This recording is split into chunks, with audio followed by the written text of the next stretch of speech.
secondes pour démarrer, mais on va pouvoir attaquer sur ce webinaire sur les matériaux biosourcés. Merci de vous être connectés pour le suivre.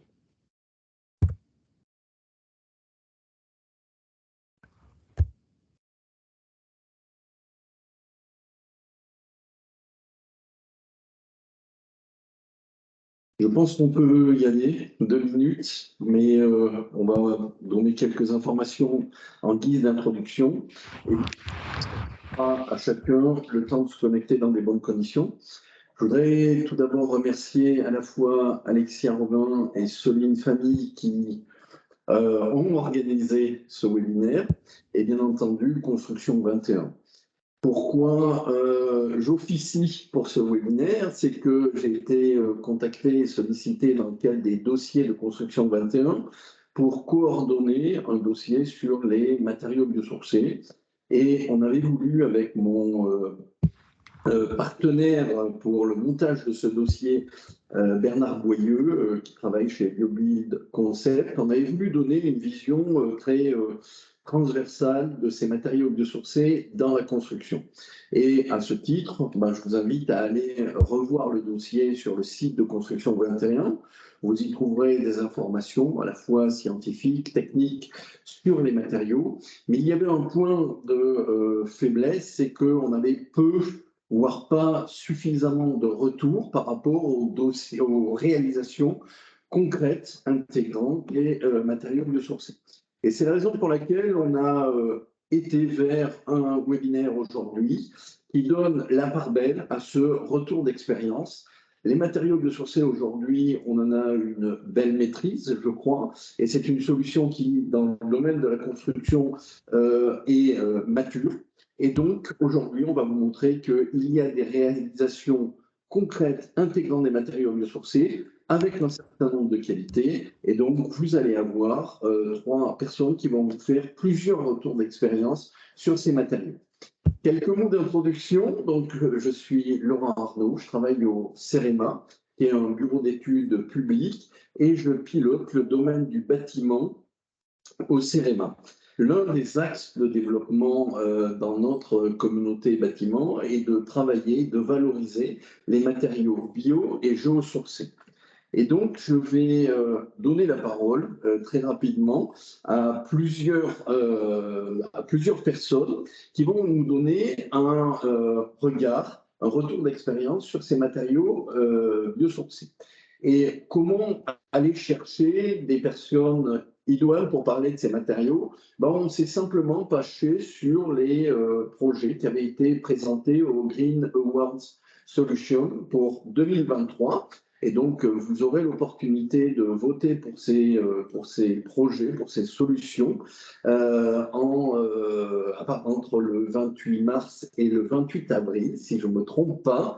Vous pourrez voter sur ces solutions ou pour d'autres qui vous seront présentées. Donc, trois intervenants qui vont présenter ce retour d'expérience. Alors, je vais les présenter par ordre d'apparition, sinon ce serait inélégant de ma part. Mais je vais commencer par Cyril Lemoin, qui travaille chez Parex Lanco, acteur dans le domaine des matériaux biosourcés depuis plusieurs années. Et j'ai eu l'occasion de travailler avec eux sur un programme de recherche et développement. Ensuite, la parole ira vers Florence Devernay, de l'agence Devernay Architecture, qui elle aussi nous fera un retour d'expérience sur une réalisation avec les matériaux biosourcés. Et on finira par Thomas Gonuyot, qui est président de ERB, et lui encore, qui nous présentera un projet. Quelques mots donc d'introduction, où je passe directement la parole à Cyril. Cyril,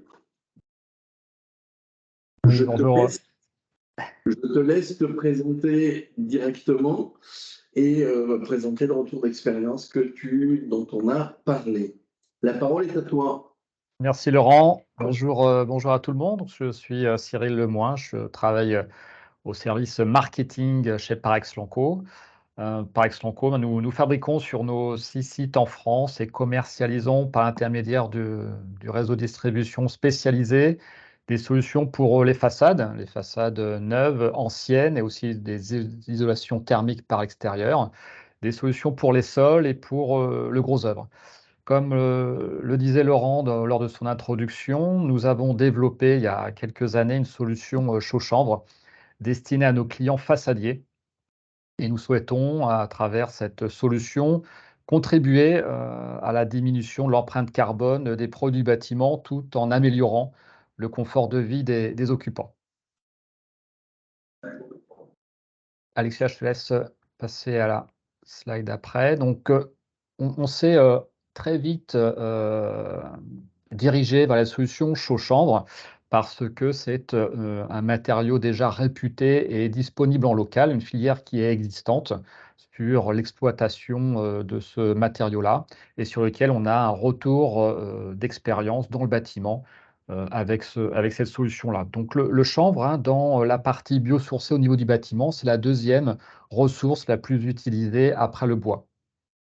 L'intérêt de se tourner vers le chanvre, c'est vraiment d'avoir une optimisation de l'exploitation économique du chanvre, hein, puisque le chanvre est constitué de différentes parties, comme vous le voyez sur le schéma. Et donc, au niveau du bâtiment, nous allons utiliser la partie ligneuse, donc la chaîne botte, le granulat de cette plante-là. Alors le chanvre, l'intérêt, c'est que c'est une plante annuelle, hein, avec une semis sur le mois d'avril-mai, une récolte au mois de septembre. C'est une plante qui est améliorante pour les sols, hein, puisque grâce à son réseau racinaire, il y a vraiment une pompe à nitrate qui va amener en surface toute la partie intéressante du sol, hein, des éléments nutritifs. Et quand on va faire une plantation de blé, on va avoir une amélioration du rendement entre 5 et 10 de l'exploitation. C'est aussi une plante qui est peu gourmande en eau, hein, donc on n'a pas besoin d'arrosage. Donc en fonction des précipitations, on va avoir une plante qui va être plus ou moins grande. Et c'est sans entrant phytosanitaire, car rapidement, elle va monter avec des feuilles en surface, et elle va étouffer en fait, hein, la croissance d'autres végétaux. La France produit 50 des volumes européens. Ça, c'est une chose aussi importante quand on veut développer une solution pour le bâtiment, c'est évidemment d'avoir une ressource qui soit disponible localement et en quantité. La France est plutôt exportatrice, donc on a avec ce produit biosourcé une disponibilité assez importante de ce granulat en France. Alors les particularités et propriétés qui sont intéressantes pour la partie technique du chanvre, c'est son pouvoir absorbant, hein. Donc le chanvre a cette capacité d'absorber entre 300 et 400 de sa masse en eau. C'est pour ça que la chaîne botte est utilisée avant tout pour le paillage animal, et aussi la ductilité de la fibre, hein, qui permet d'avoir des bonnes valeurs de flexion et de déformation du produit pour s'adapter à l'ensemble du bâti existant en France. Alors, on va voir la slide après. Alexia, s'il te plaît. Donc, notre solution chez Parex Lanco s'appelle Par Nature Cordon de chanvre. Alors, qu'est-ce que c'est, hein? Vous le voyez sur ce dessin, c'est une solution qui est bicomposant. C'est à la fois donc la partie chaîne vote, hein, qu'on voit ici, hein, qui est aujourd'hui exploitée avec la chanvrière de l'Aube, hein, sur la région de Troyes, et un liant à la chaux pour justement créer cette solution chaux-chanvre. C'est un enduit de dressement, donc un enduit de dressement qu'on va pouvoir appliquer sur les façades, aussi bien en extérieur et ou en intérieur, en fonction des contraintes du chantier et architectural. C'est un très bon complément d'isolation thermique et acoustique. On verra par la suite les performances. C'est une solution à faible impact environnemental, bien évidemment, grâce au bio-agrégat et sa biomasse. Et c'est une solution qu'on développe spécialement pour le bâti ancien, parce qu'on va pouvoir l'appliquer sur l'ensemble du bâti existant en France, mais c'est aussi compatible pour le bâti neuf, bien évidemment. C'est une mise en œuvre qui est projetable. C'était vraiment le challenge de Parex Lanco, c'était d'avoir un produit qui soit utilisable par nos clients façadiers. Jusqu'à présent, on avait des solutions chaud-chambre qui pouvaient être projetées avec des machines dédiées, ce qui demandait un investissement à l'artisan pour pouvoir utiliser ce genre de solution. Ce qu'on apporte aujourd'hui, justement, c'est la capacité d'appliquer ce produit avec une machine classique de façadier et de ne pas créer une barrière à l'entrée pour cette nouvelle technique, et de proposer cette solution chaud-chambre à l'ensemble de nos artisans. Une fois qu'on a appliqué cet enduit de dressement, on va pouvoir finaliser cet enduit avec un large choix de finition à la chaux, soit en intérieur, soit en extérieur, pour avoir une finition couleur ou de structure en fonction des besoins et des contextes locaux en termes de couleurs. Et enfin, donc, on s'appuie sur un réseau d'applicateurs et notre capacité à former les utilisateurs sur chantier. On va passer, Alexis, à la particularité justement de ce que peut apporter ce produit. Donc, on va jouer sur les deux tableaux, le confort d'hiver et le confort d'été. Le confort d'hiver, avant tout, grâce à sa capacité thermique, une conductivité thermique de 0,066, qui fait un des meilleures performances sur les bétons de chambre et qui va apporter ce complément thermique, ce qui donne un R additionnel de 1,2 pour 8 cm d'épaisseur, qui va bien évidemment s'additionner à la performance déjà de la paroi existante. Et aussi, on va avoir une très bonne respirabilité des supports avec un mu de 4,2, ce qui donne un SD de 0,3 pour 8 cm d'épaisseur. Et c'est vraiment la particularité qu'on attend justement d'un isolant pour le bâti ancien, c'est cette capacité à laisser passer les vapeurs d'eau à travers les parois et de ne pas créer des points de rosée. Le confort d'été, qui est de plus en plus important, notamment, on l'a pu le voir sur la nouvelle RE 2020, avec des degrés heures d'inconfort en période estivale. Donc la propriété hygrothermique du chanvre, cette capacité à capter, à relarguer l'humidité, va aussi créer des échanges thermiques sur la paroi. On a mesuré là aussi le MBV, la Moisture Balance Value, qui est de 2,9, qui est très bonne. C'est à peu près l'équivalent de la terre cuite. Donc si vous voyez, la terre cuite, elle est capable d'absorber de l'eau et aussi de la restituer très facilement. C'est aussi une des propriétés qui va apporter ce confort d'été. On appelle cela une climatisation naturelle par ce changement de phase eau et vapeur. Et enfin, non négligeable, c'est ce déphasage thermique, puisqu'on a là aussi mesuré l'effusivité, la diffusivité de ce produit, et on a un déphasage qui est de 4h20 avec 8 cm d'épaisseur. Donc on va avoir un matériau qui va s'opposer à la pénétration de la chaleur dans le bâtiment, en fonction évidemment de l'ensoleillement qu'il va y avoir sur les façades. Je vais vous présenter un premier cas. Alexia, s'il te plaît, pour le slide, voilà, qui est une rénovation d'une vieille étable en maison individuelle. Donc, on est vraiment là sur une partie non négligeable d'utilisation du chaud-chambre, c'est sur les maisons individuelles, et notamment l'amélioration de vieilles bâtisses ou alors la transformation, comme c'est le cas, d'une vieille étable en maison individuelle. La particularité de ce chantier, c'était qu'on était sur une structure en pisé, puisque c'est sur la région Rhône-Alpes, près de Lyon, et sur cette région-là, beaucoup de maisons ont été construites en pisé. Donc l'objectif du maître d'ouvrage, c'était vraiment de conserver les propriétés du pisé, parce qu'il y a une très bonne inertie de ce produit-là, notamment en période estivale, et une contrainte, c'est la perspirance de ce support-là, donc la capacité à justement échanger la vapeur d'eau à l'extérieur. Il fallait aussi garder l'esprit de cette vieille bâtisse, et on a vraiment, en tout cas, les propriétaires vraiment voulaient avoir des produits naturels, chaleureux, et allier le moderne et l'authentique.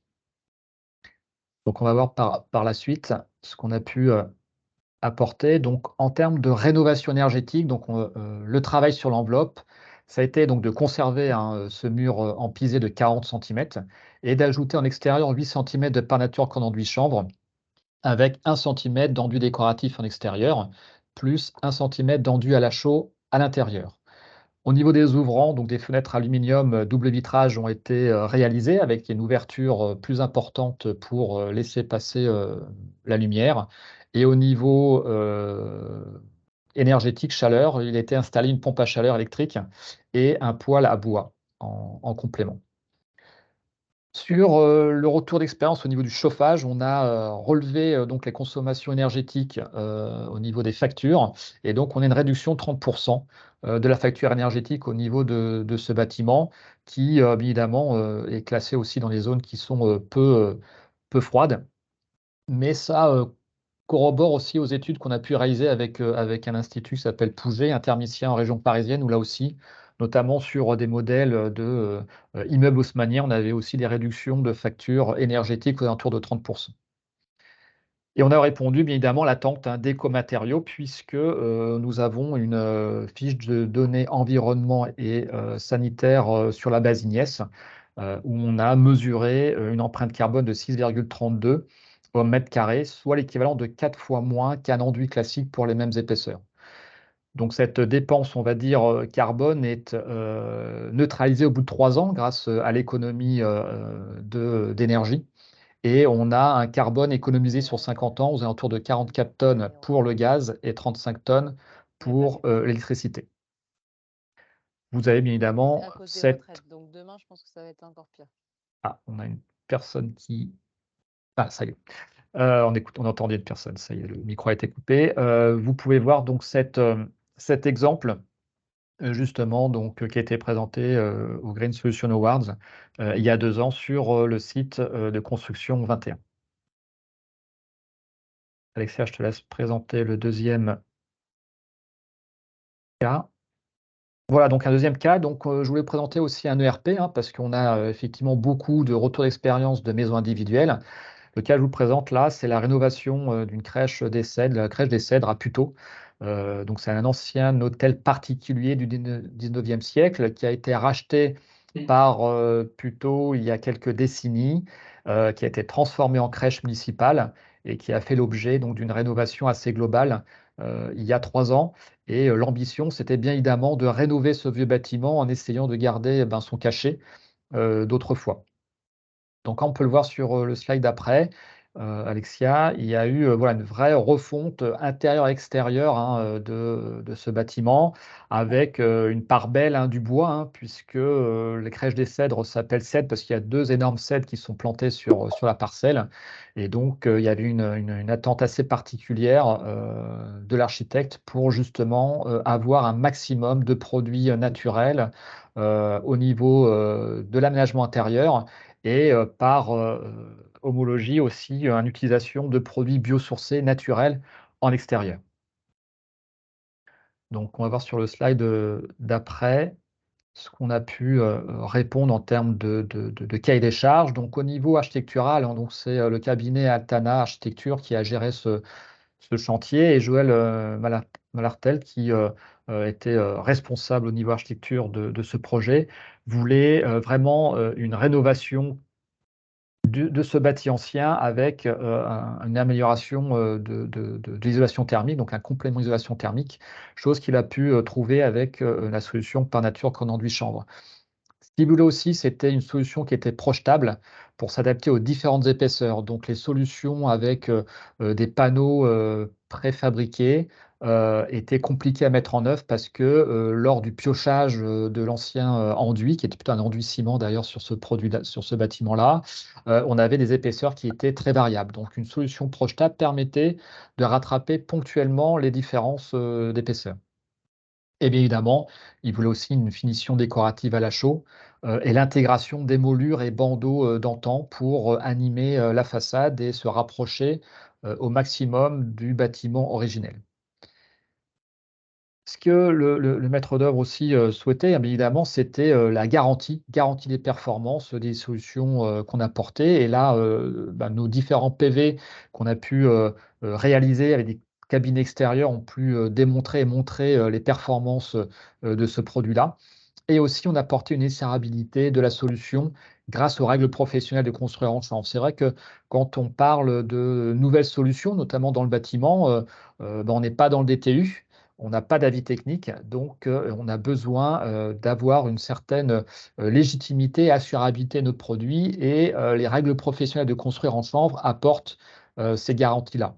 Donc ça, c'est quelque chose qui était important, bien évidemment, pour l'architecte et ces règles professionnelles, bien évidemment, ont du sens à partir du moment où l'entreprise elle-même, l'entreprise applicatrice, est formée à ces règles professionnelles. Chose que Parex Lenco peut faire, car aujourd'hui, nous avons une dizaine de personnes qui sont habilitées, formées par Construire en Chanvre, pour former aux règles professionnelles les entreprises. Et nous faisons cela, par exemple, sur les chantiers pendant 2 jours. Et une chose non négligeable, bien évidemment, c'est la partie, on va dire, pécuniaire, hein, puisque, bien évidemment, il y avait un cahier des un budget, hein, qui avait été mesuré et donné pour ce chantier-là, et la productivité de l'application machine permettait, bien évidemment, d'avoir un meilleur rendement. On est à peu près à 80 mètres carrés par jour et de rentrer dans le budget initial qui avait été alloué pour la rénovation de la façade. voilà ce que je voulais présenter. Donc, c'était ces deux projets, à la fois la maison individuelle, qui est très intéressante parce que c'est une partie vraiment importante de cette issue. Et de plus en plus, ce qu'on souhaite, bien évidemment, c'est d'aller sur des projets avec plus d'ambition et aussi de répondre aux chantiers, notamment de RP. Merci Cyril. Juste un petit mot de précision qui me semble important dans ce que tu as présenté sur le premier cas et notamment sur les consommations énergétiques qui ont été rajoutées, la réduction de 30%, passage de 15 000 à quasiment 10 000 kWh. Ce que je voudrais savoir, c'est est-ce qu'il y a eu une correction par rapport à l'aspect climatique? Tu sais qu'il y a un processus qui s'appelle IPMVP qui permet de tenir compte de la variation du climat d'une année sur l'autre. Et puis, la dernière donnée, elle date de 2020. Est-ce que tu as 2021 également pour ce même projet, pour voir l'évolution? Ce qui me semble important. On l'a dit, on fait un REX, donc c'est la performance qui nous intéresse. Oui, tout à fait. Alors là, c'est des factures bêtes et méchantes, en fait, EDF, hein. Donc, on a vraiment mesuré la facture et la consommation qui a été relevée au niveau du compteur. Donc, je ne pense pas qu'il y a eu de modification par rapport à ces valeurs-là. Et c'est vrai que je n'ai pas encore demandé les factures de 2021, mais évidemment, on peut demander ça pour justement voir cet aspect-là. Et comme tu dis, on est aussi contraint aux aléas et en tout cas différences de température qu'il peut y avoir au niveau des conditions climatiques qui peuvent varier d'une année sur l'autre. En tout cas, ce qui est sûr, c'est qu'il n'y a pas eu d'ajout, en tout cas, de climatisateurs au niveau de cette maison-là et qu'on n'a pas d'augmentation de facture énergétique liée à cela. Ok, merci. Puis une deuxième petite question de précision toujours là sur la crèche des Cèdres. C'est à la fois, tu dis complément d'isolation, c'est-à-dire que est-ce qu'il y a eu une combinaison entre une isolation intérieure et une isolation extérieure ou quel est le principe qui a été pris? Alors là, il y avait déjà une isolation en intérieur qui a été réalisée, hein, une isolation plutôt simple, plutôt laine de verre, hein, qui a été appliquée avec cloison BA13 peinte. Par contre, au niveau extérieur, il y avait vraiment une volonté d'être vigilant sur la partie perspirance, compatibilité avec la maçonnerie, parce que l'enduit qui avait été projeté auparavant était un enduit ciment et il y avait une grande détérioration de la façade. Donc on voulait vraiment, en tout cas l'architecte voulait vraiment redonner du sens à sa façade avec plutôt des produits vertueux et qui s'intègrent vraiment dans la rénovation chambre et chaud surtout en finition. Merci bien, Alexia. Oui. Peut-être quelques questions sur le chat en direct. Oui, alors comme il y a pas mal de questions pour toi, Cyril, et qu'on devra passer à la présentation de Florence, j'en pose une rapidement, la première, et les autres, on les garde pour la fin. Donc, concernant la crèche, pour le deuxième projet, avez-vous enlevé l'enduit en ciment avant de projeter l'isolation? Oui, toujours, hein. Donc, on vient vraiment en piquetage pour retrouver le support initial. On le voit un petit peu sur la photo en bas. Si on voit, on vient vraiment arriver au nu de la maçonnerie. Et c'est pour ça qu'on est vraiment sur un enduit de dressement. Donc, on vient piqueter au maximum pour retrouver vraiment la pierre.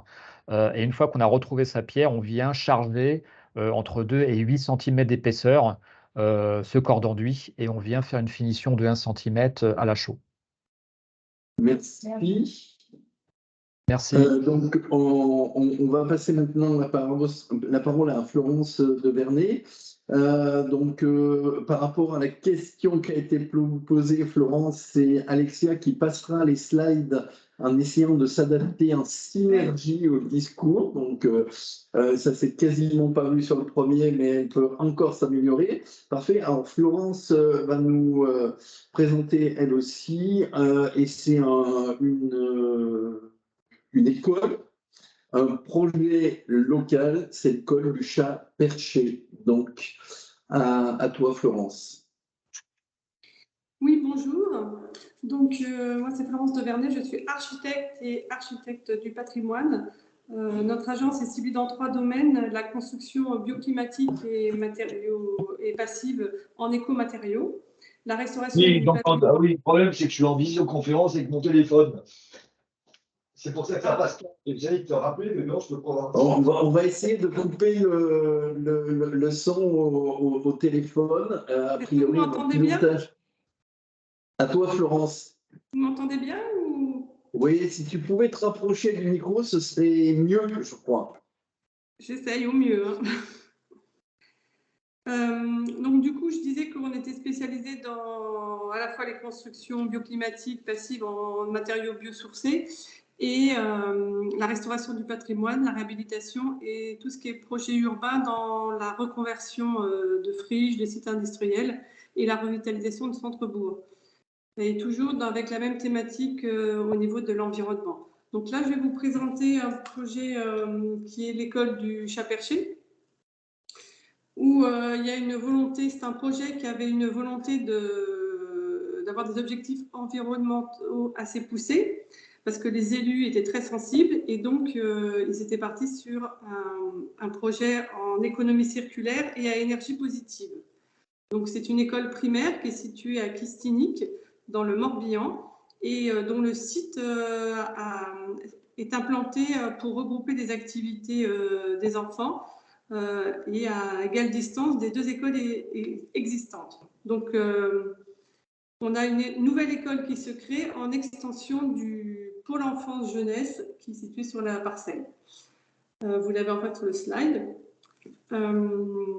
Donc, ce projet, il y a une forte volonté d'utiliser des matériaux biosourcés et aussi de faire participer un maximum les différents intervenants, les usagers, les services, tous ceux qui vont utiliser le bâtiment, donc personnel, enseignants, enfants, parents, habitants, et pouvoir répondre à leurs besoins. Donc en parallèle, on a créé des ateliers pour concevoir le projet ensemble et aussi le faire accepter, faire de la pédagogie en termes de matériaux, de bioclimatique, de qualité de l'air, de faire de la sensibilisation, ce qui a permis de faire un projet qui réponde vraiment aux besoins et aux attentes.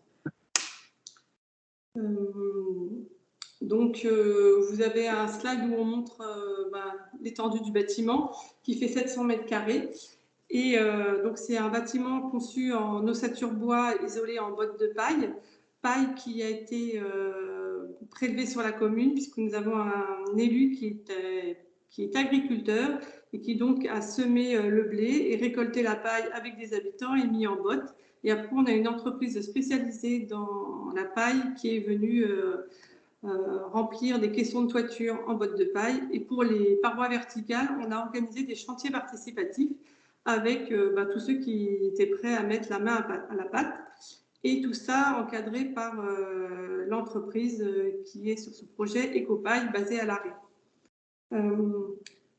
Ensuite, si on continue dans le matériau biosourcé, il y a l'isolation qui est en botte de paille. Au niveau du sol, on a un isolant en liège. Et après, en finition, on est venu avec de l'enduit-terre pour apporter de la masse au bâtiment, puisque nous sommes sur de l'ossature bois et donc ça a moins de masse. Et la terre est aussi produite localement et a été mise en œuvre avec des chantiers participatifs. Et puisque c'était une volonté de renouveler, parce qu'il était tellement content de l'isolation qu'il voulait aussi tester la terre.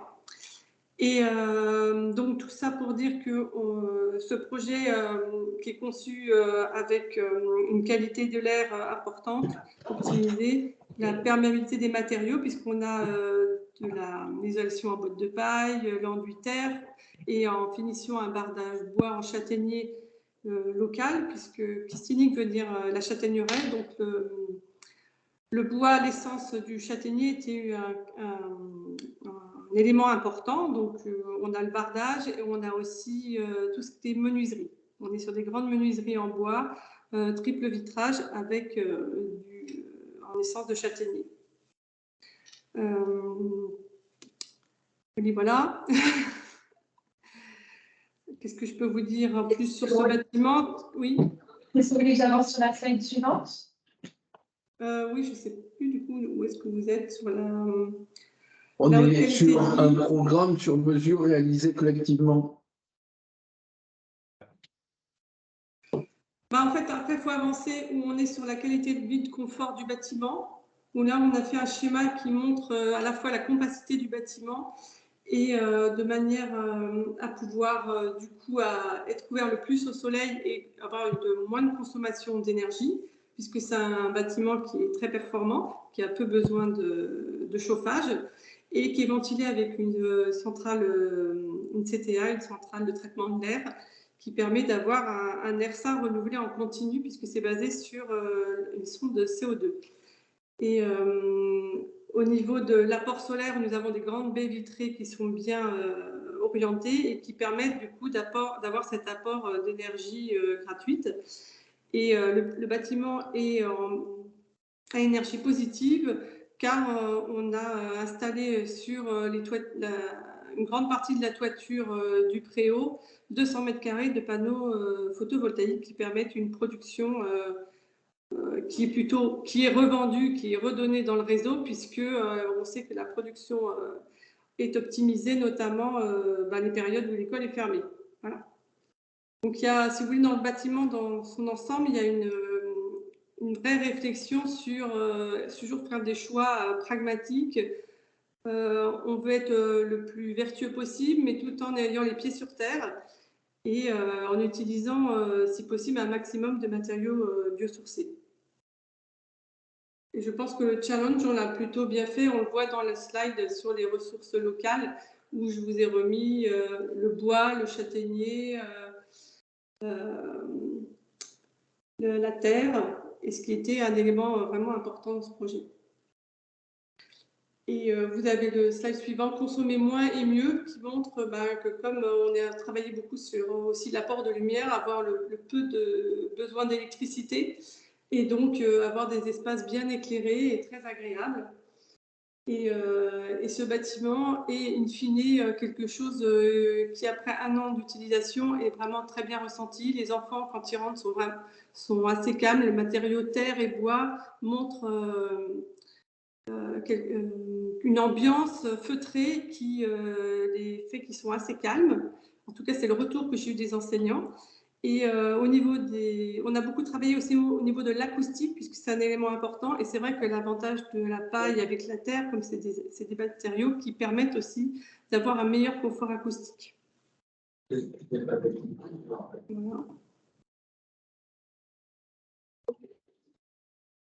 Je pense avoir fait le tour. Après, vous avez des photos qui montrent différentes vues du projet, dont notamment il y avait des adaptations, comme on est sur une différence de niveau de à peu près 1,65 m, on avait l'école est sur 2 niveaux, et le lien entre les deux, c'était j'essaie de trouver cette contrainte d'en faire un côté ludique, et on a intégré des toboggans et des rampes qui permettent aussi de faire du vélo en extérieur pour les enfants.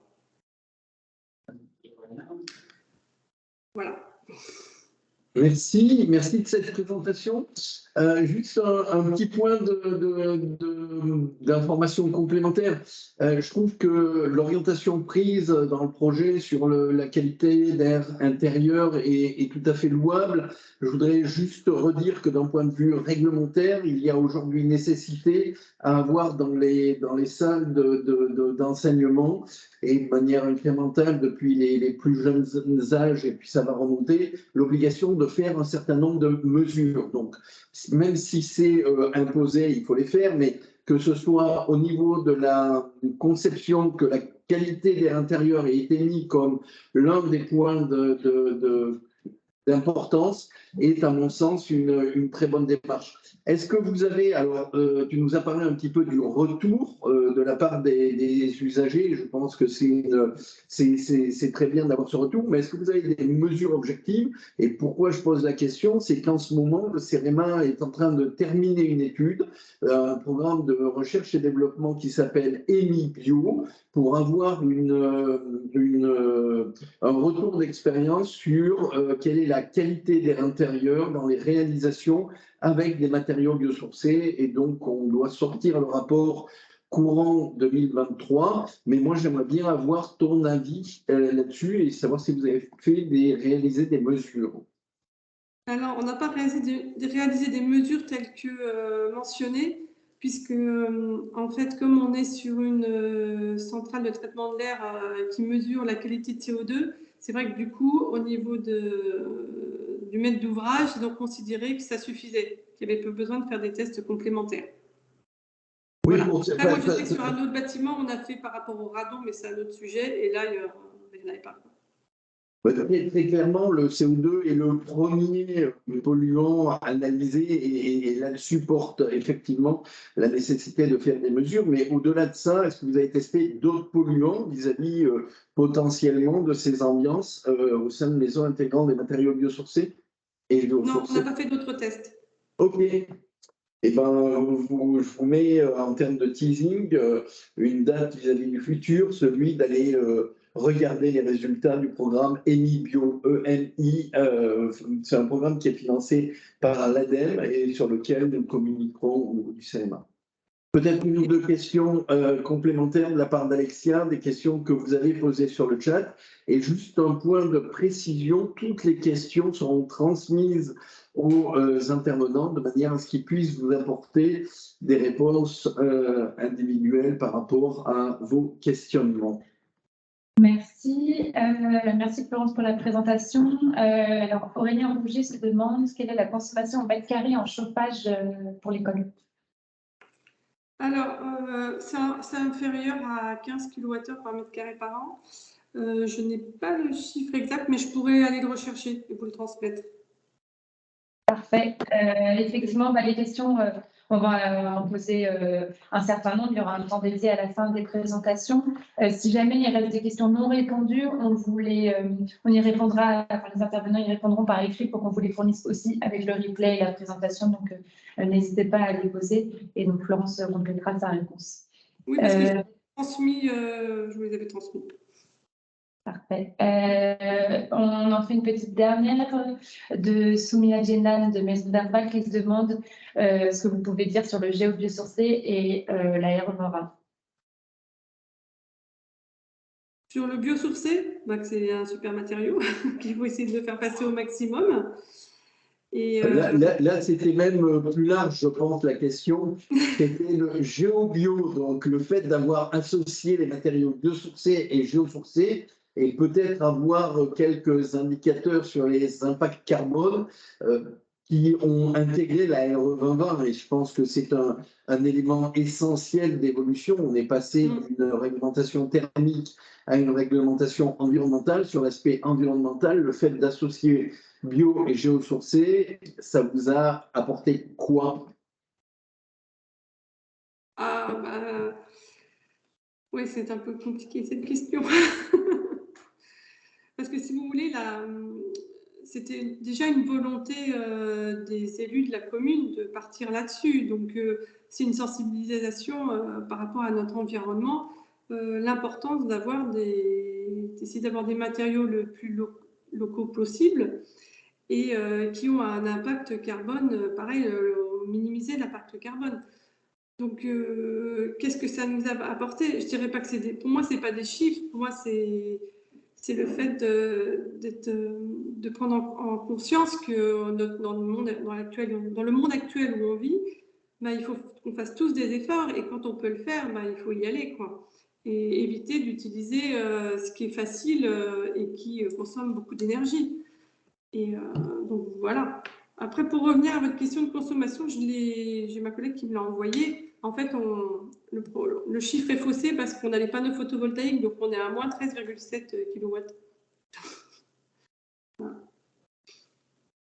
Ok, merci bien.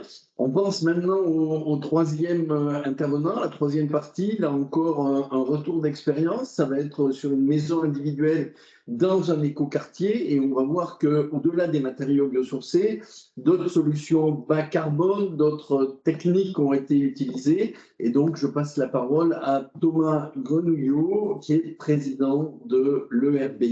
Thomas? Oui, merci, bonjour à tous. Effectivement, moi je suis le dirigeant d'une entreprise générale de construction Je pose le contexte puisque nous, en fait, on est une entreprise qui appliquons, qui réalisons des projets qui ont pu être conçus, comme Florence vient d'expliquer, par les différentes équipes de maîtrise d'œuvre. Et on s'est posé la question, nous, chez nous, en fait, de comprendre quel serait notre métier de demain. Donc, il y a quelques années, on a lancé en fait un premier démonstrateur qui s'appelle Empreinte et qui se voulait en fait une première petite réponse, un premier petit pas sur une approche un peu globale et une révolution très humble, hein, mais une révolution quand même sur l'approche qu'on pouvait en faire dans les techniques qu'on employait, les matériaux qu'on employait. Donc, c'est en fait une maison individuelle qu'on a réalisée sur fonds propres, je le précise, puisque c'est une démarche qu'on a voulu être très interne chez nous. Puisque on n'avait pas forcément de maître d'ouvrage qui était engagé autour de ça dans notre territoire à nous, là. Donc, on s'est dit qu'on le ferait pour nous-mêmes et avec un objectif simple, c'est de repenser l'acte de construction à tout niveau, de ne pas reprendre les schémas qu'on connaissait, mais pour essayer de trouver, avec le meilleur bon sens, le schéma le plus idéal pour réduire l'impact sur l'environnement. Donc, dans cette maison qui a été du coup, qui a eu les critères là, E2, C2, on s'est surtout concentré sur le bas carbone. Dans nos premières recherches, dans notre première réflexion, on ciblait bien que la décarbonation, c'était il y a 3 ans, était un des objectifs qui allait de toute façon être imposé par la réglementation. Et on n'a pas cherché forcément à faire par exemple que du biosourcé ou du géosourcé, qui est la thématique de ce webinaire, mais plutôt de se dire est-ce qu'on ne pourrait pas à chaque fois, dans les techniques qu'on emploie, dans les matériaux qu'on emploie, aller au plus fort de ce qu'on pourrait trouver. Donc, on a essayé d'industrialiser notre procédé. On a fait l'impression 3D sur cette maison-là. On a aussi et surtout utilisé beaucoup de déchets qu'on a réemployés. Et du coup, cet axe de réemploi a pris le pas en fait sur beaucoup de matériaux parce qu'on s'est rendu compte que c'était énorme le gisement de déchets qu'on ne traitait pas dans la construction. Et puis, à chaque fois qu'on n'avait pas de solution de réemploi, on est allé vers les matériaux qui avaient disponibles dans un circuit assez court de matériaux biosourcés. Et donc, sur la slide d'après, ce qu'on a pu faire, nous, en tant qu'applicatif de matériaux biosourcés, c'était sur l'isolation, avoir de la boîte de cellulose. Sur les sols, on a appliqué, donc là, à droite, c'est les photos de la maison, de l'intérieur et de la réalisation, notamment de la chape. Là, on voit une personne la mettre en application pour des sols, en fait, à base d'argile. Et puis, des parquets en liège aussi qu'on a mis à l'étage.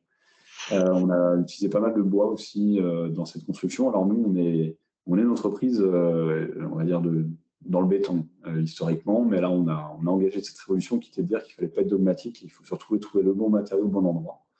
Et donc, on a utilisé les matériaux qui nous pensaient être les meilleurs pour atteindre justement cet objectif de réduction de l'impact environnemental. On a mis aussi un petit focus là sur le réemploi, c'est que je pense que dans les choix qu'on a à faire pour demain, pour avoir des impacts positifs, j'y viendrai après, mais sur le confort intérieur, les matériaux bio et géosourcés sont les meilleurs matériaux qui doivent être employés. On essaie nous aussi d'embarquer les solutions de réemploi dans notamment les murs porteurs qu'on réalise, dans les fondations qu'on réalise, pour justement limiter la captation de matières premières et d'utiliser un gisement aujourd'hui qui est souvent soit enfoui, soit incinéré.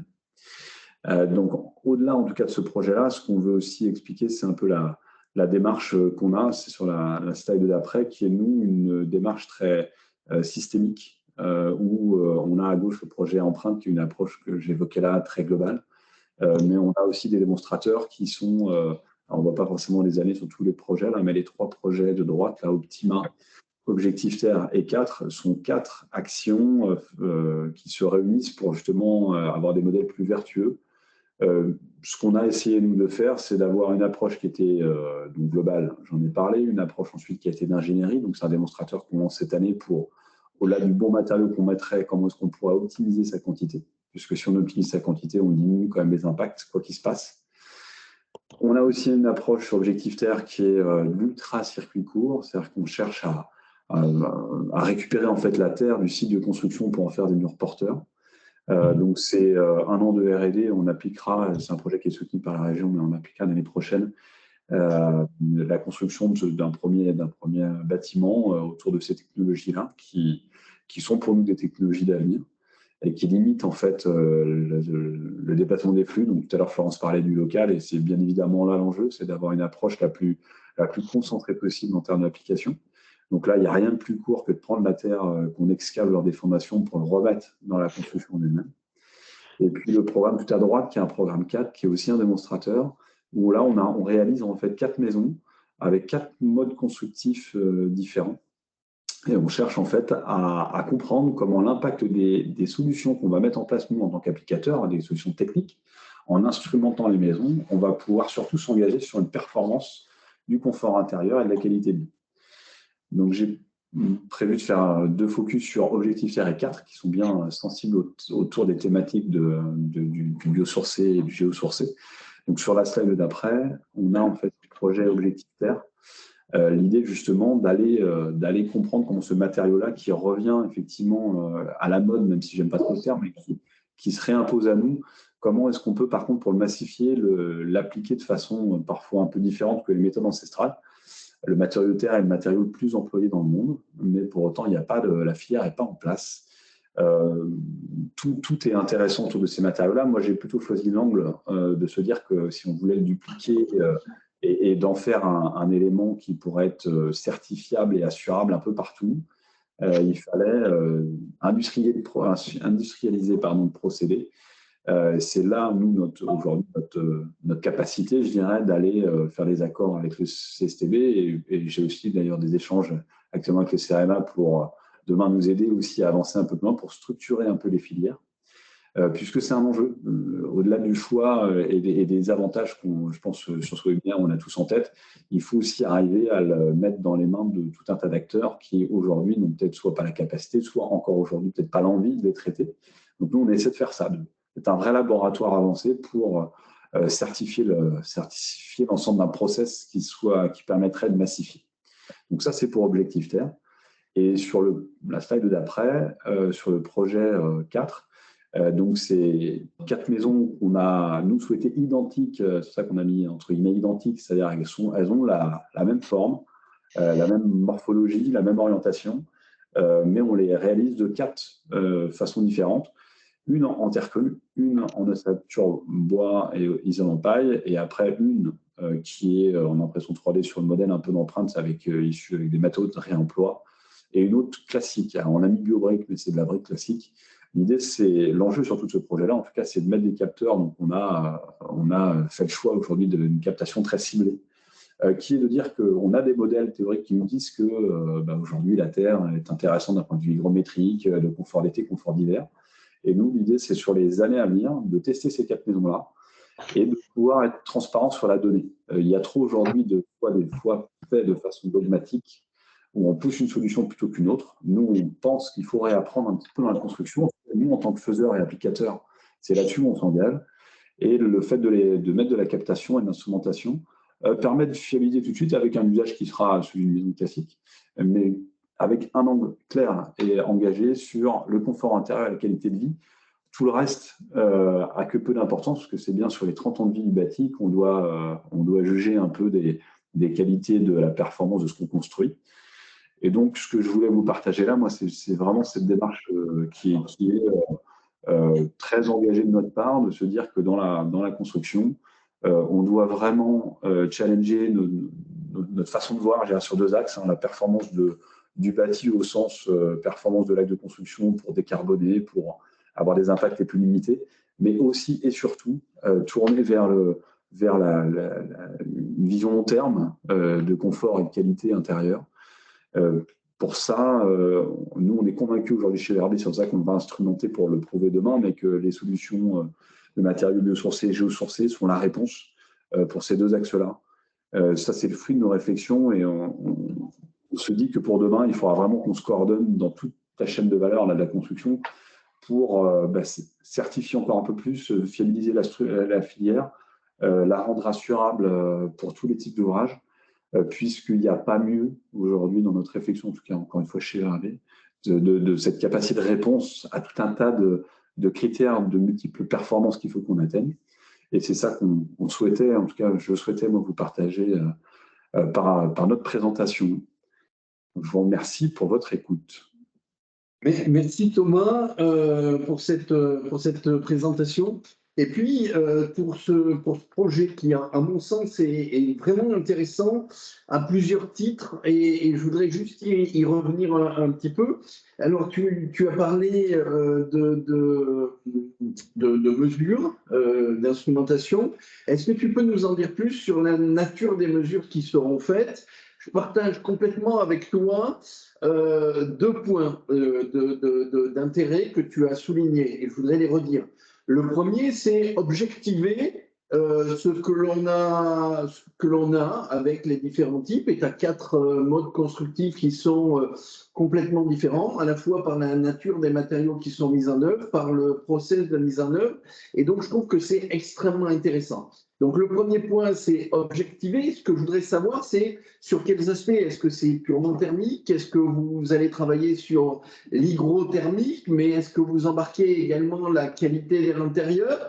Et puis, il y a une question du chat, moi, qui m'intéresse effectivement fondamentalement, c'est que cette expérience doit aussi donner lieu à une comparaison sur l'aspect environnemental, sur un cas particulier, mais de 4 maisons. On sait que, d'après ce que j'ai compris, elles sont proches quand même, les maisons, donc elles doivent être dans une configuration ou dans un climat qui va être identique, donc sur les consommations énergétiques, mais également, on peut voir sur le tarif, aussi sur le coût d'intervention, avoir une analyse multicritère sur 4 maisons. Alors, nous, effectivement, c'est sur la même parcelle, hein, effectivement. L'idée, c'était elles sont très peu espacées. L'idée, c'était d'avoir toute une étude sociologique autour de ça aussi pour embarquer les usagers dans cette compréhension et dans ce temps long, en fait, de l'expérimentation. Nous, par rapport au choix de la captation, nous, on s'engage vers ce qu'on monte, nous, chez nous, c'est un hub de performance, une plateforme de performance, et du coup, elle est effectivement multicritère. Et quand on parle de confort, on va parler température, on va parler hygrométrie. Donc ça, on va le tester, on va le monitorer, mais pas que, mais en tout cas, c'est les 2 premières valeurs. Et sur la partie qualité intérieure, vraiment la qualité de l'air est l'enjeu principal. Donc, on a déjà, nous, sur Empreinte, travaillé beaucoup les COV. Donc là, on va travailler beaucoup sur cette thématique-là, les COV, du CO2 aussi, tu en as parlé tout à l'heure, puisque l'idée, c'est aussi de prendre conscience que donc, on aura des petits outils intuitifs pour les habitants en fait, qui permettront d'avoir de la captation un peu en temps réel. Et on milite, nous, pour cette transparence de données qui fait que, en fait, à sortie de cette expérience-là, on ne sera plus dans un a priori ou dans une volonté de penser qu'on a raison. On aura de la data et on pourra un peu s'appuyer là-dessus. Ça va nous permettre aussi, on s'est rendu compte en tout cas dans cette programmation là, de démonstrateurs que en mettant, je sais pas, un usager qui fume dans une pièce amène un vrai effet défavorable sur son confort intérieur. Et donc, c'est bien là où l'usager doit être embarqué avec nous et on s'est dit qu'on ferait une étude sociale. En tout cas, c'est très, très large en termes de panel et l'idée, c'est d'en faire quelque chose de vraiment scientifique, je dirais, dans le principe, quoi. Si je me permets d'ajouter un élément, enfin moi ça me parle et je trouve vraiment l'expérimentation assez remarquable. Je ne la connaissais pas, je l'ai découverte à cette occasion, donc merci à Alexia de cette opportunité. 2 points, on est en train de tester avec le CSTB, enfin d'élaborer une méthode de mesure de la performance du bâtiment, intrinsèque du bâtiment, à réception, c'est-à-dire une batterie d'essai sur une durée relativement courte, pour évaluer la performance intrinsèque du bâtiment quand on le reçoit, avec tous les défauts qu'il peut y avoir au moment de la construction. Donc, c'est un premier point. Le deuxième point qui me semble assez important, et donc on pourrait peut-être combiner les deux pour prévoir au moment de la fin de réalisation une mesure au temps t égale 0 de la performance de ce bâtiment. Donc, c'est le élément en lien avec le CSTB et sous financement du programme Sereine Profil qui a permis ces développements-là. Le deuxième point, et je pense que ça rejoint une question qui a été passée dans le chat, à quelles échéances on aura effectivement ces maisons-là? Tu peux nous donner à voir les premiers résultats. Et ce qui me semble fondamental, c'est d'avoir un suivi type longitudinal de ces réalisations, parce qu'on va être sur la même parcelle. Alors même s'il y a des écarts liés aux usages, comment va évoluer ces systèmes constructifs au cours du temps, c'est aussi une question intéressante. Je te laisse répondre. Mais en tout cas, merci pour la présentation. Bah, puis on se rend compte que ce projet-là, même en interne, là moi je peux en parler des heures, c'est-à-dire qu'il a amené une démultiplication de questions, enfin en tout cas d'intérêt, même de fédération interne sur cette thématique-là, qui est un peu au départ particulière pour l'entreprise de la construction. C'est de se dire on va se challenger pas que sur la performance de notre construction, de notre bâti, je dirais, mais vraiment de ce qui va se vivre à l'intérieur. Donc en tout cas, pour répondre au premier point, nous on le fait aussi en collaboration avec le CSTB, nos projets. Donc, eux, ils sont déjà intégrés. Donc, au contraire, pourquoi pas faire un paquet commun avec de réflexion, je parle bien avec le CRMA. En termes de temporalité, on est lié, nous, c'est un élément qu'on a proposé en fait à un bailleur dans le cadre d'un projet de conceptualisation. Donc, il y a un collectif à faire à côté. Et là, on avait des maisons, 4 maisons tradies. Donc, on a financé nous-mêmes. Ça nous coûte quand même beaucoup d'argent, ce projet-là, mais je le dis en transparence parce que c'est nous qui portons. C'est pour ça que je peux me permettre d'en parler et qu'on a fait un nombre de démonstrateurs aujourd'hui autour de ça, de cette démarche-là. Démonstrateur aujourd'hui, il va être réalisé, construit en début d'année 2024. C'est-à-dire que là, on s'est laissé toute l'année pour faire toute l'étude et de ne pas se lancer trop vite dans la construction. On a déterminé les choix techniques, mais l'idée, c'est bien de savoir comment est-ce qu'on va pondérer tout ça. Donc, une fin de construction à mi-2024, et par contre, seulement après, effectivement, sur le temps long, nous, on milite beaucoup pour ça, d'aller, ce que je dis beaucoup, moi, à T30, à 30 ans de vie. Alors, probablement qu'on n'instrumentera pas dans 30 ans, mais ce projet-là, il démarrera en termes de data avec des locataires dedans qu'à l'été prochain, 2024. Mais c'est une bonne bouffée d'air frais en termes de respiration, même pour nous. Parce qu'au départ, on l'avait proposé que comme 4 techniques différentes, et puis on s'est rendu compte que c'était un peu dommage, parce qu'on se concentrait que sur un élément qui reste invisible, un peu provisoire. Et là, ça nous a donné une visibilité, le fait de challenger sur les capteurs sur les années à venir. J'avais une deuxième toute petite question qui a élevé mon intérêt quand tu as présenté. Le dispositif en terre crue qui va être mis par imprimante 3D, est-ce que la terre, elle est complètement pure ou elle est stabilisée? Eh bien, en fait, il y a 2 réponses à ça. C'est que là, on est dans la R&D, là, 2023. On a démarré il y a 6 mois déjà la R&D, fin 2022.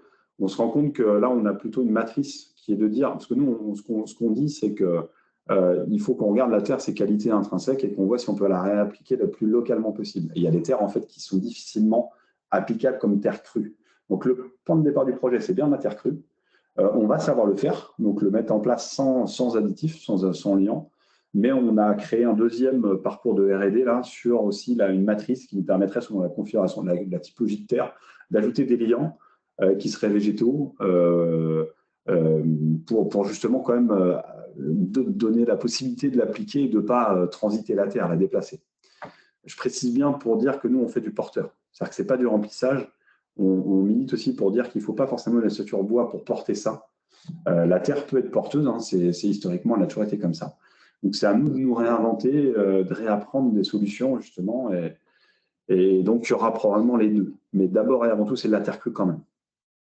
Fondamentalement, je suis complètement d'accord. Il faut qu'on arrive à adapter par rapport aux caractéristiques des matériaux. Et donc, il y a une vraie ingénierie de matériaux derrière que je ne peux que valider. Alexia, peut-être 1 ou 2 questions. Et peut-être, si j'ai le droit, 1 minute à la fin pour refaire un tour sur les Green Award Solutions 2023. Avec plaisir.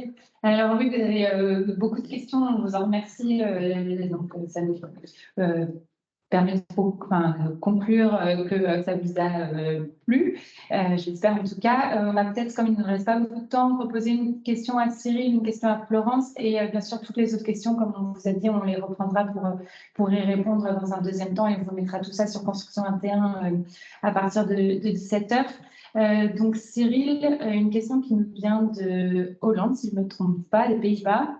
Est-ce que Parex Lenco fournit des licences hors sol français, si je comprends bien la question? Oui, alors on peut aller évidemment au-delà des frontières. Après, la seule chose sur laquelle il faut être vigilant, c'est sur les normes. En France, on est régi par les règles professionnelles de construire en chambre. Donc, on a une assurabilité qui est portée par ces règles pro et l'entreprise qui est formée par construire en chambre.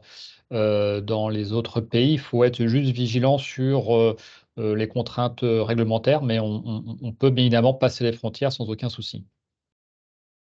Ok, merci. Florence, sur l'école du Chat-Perché, Toulouse Bout s'interroge sur le bâtiment. Est-ce que c'est un bâtiment qui a des critères Passive House? On ne vous entend pas, votre micro est coupé. Florence, votre micro est coupé, ouais.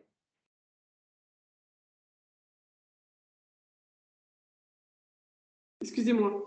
Oui, on avait un objectif de passif, mais on n'a pas fait un dossier pour avoir la labellisation. Voilà. Donc, on en est ces critères, on est en passif. Donc, à moins de 15 kWh par mètre carré par an. Merci pour la réponse. Est-ce que tu veux conclure maintenant parce Oui. qu'il y a du temps? Un petit mot pour essayer de finir à l'heure.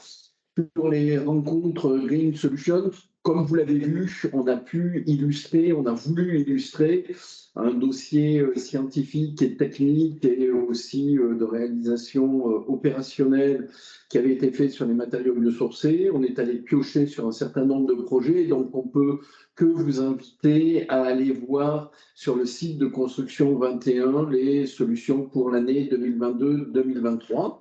Et puis, je voulais dire que donc, vous pouvez voter, et je l'avais dit en introduction, entre le 28 mars et le 28 avril, et vous pourrez rencontrer effectivement ces solutions sur le salon e-positive le 23 avril prochain. 23 mars. Pardon, 23 mars prochain. Dernier point. Ces rencontres qui s'appuient sur les Green Solutions, il y a eu plusieurs thématiques qui ont été abordées. Une première thématique sur l'économie circulaire, et vous pouvez aller et vous verrez, je crois que le lien sera cliquable pour découvrir le replay de ce webinaire. Aujourd'hui, nous avons eu l'occasion de parler des matériaux bio et géosourcés, et les prochaines rencontres porteront sur la thématique de la mobilité, sur celle du conformité et le dernier sur celui des îlots de chaleur. Voilà. Merci pour votre participation, pour la qualité des questions qui nous sont remontées. Et je le redis, il y aura transmission des questions aux intervenants et les réponses seront communiquées soit directement, soit via Construction 21. Je ne sais pas, Alexia me dit oui, donc directement. Merci à tous et rendez-vous pour les prochaines rencontres Green Solutions sur la mobilité. Merci à tous.